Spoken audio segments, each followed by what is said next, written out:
काज़ी अमन वेझो ॻोठ नंगर खान चांडे भरिसां दरगाह गुलशाह जे क़ब्रिस्तान जी ज़मीन ते 72 माण्हुनि कब्ज़ो करे फ़सुल पोखे छॾिया आहिनि। दरगाह गुलशाह जी ज़मीन 8 एकड़नि ते ॿधल आहे, जंहिंजो कुझु हिसो दरगाह जे अङण ते आहे, जॾहिं त बाक़ी हिसो क़ब्रिस्तान लाइ रखियलु आहे।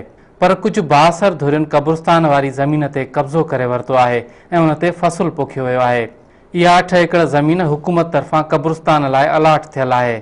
हितां जे ॻोठाणनि जो चवणु आहे त गुलशाह जी दरगाह क़दीमी दरगाह आहे ऐं दरगाह जे क़ब्रिस्तान वारी ज़मीन ते 72 माण्हुनि हथियारनि जे ज़ोर ते कब्ज़ो कयो आहे। ॻोठाणनि ॿुधायो आहे त 72 धुरियुनि क़ब्रिस्तान में मौजूदु 100 खां वधीक वण बि वढी छॾिया आहिनि। ॻोठाणनि मूजिबि हिन वक़्तु भर पासे जे ॻोठनि में जेकॾहिं को माण्हू फ़ौत थी वञे थो त उनखे दफ़नाइण लाइ जॻह ई नथी मिले।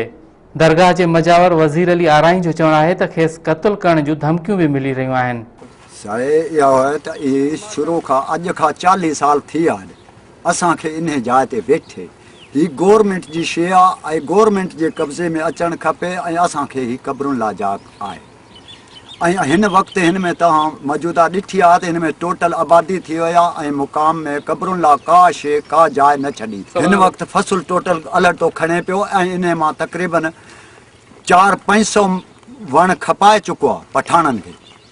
उहा रक़म बि कंहिं जाइ ते दरगाह ते या मस्जिद में इस्तेमालु न कई वई आहे। इन ते पहाड़ी जेको आहे सो राज जो बि लोड़े इन मुक़ाम में ऐं क़ब्रूं जेके आहिनि उहे ड्राहे उन जाइ ते फ़सुल अची वियो। हुननि चयो बाबा असीं ईअं ई कंदासीं जीअं कयूं पिया, जे वधीक छेड़छाड़ कंदे असीं तोखे मारे मराए खां सवाइ न छॾींदा।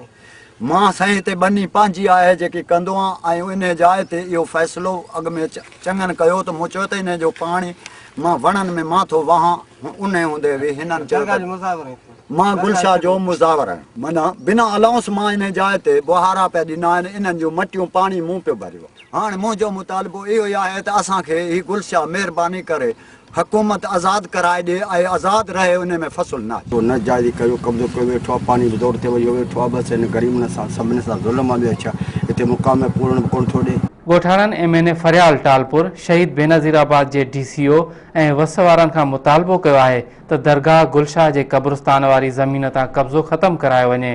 ॻोठाणनि चिताव ॾिनो आहे त जेकॾहिं दरगाह जी ज़मीन तां कब्ज़ो ख़तमु न थियो त हू ज़रदारी हाउस आॾो बुख हड़ताल ते वेहंदा।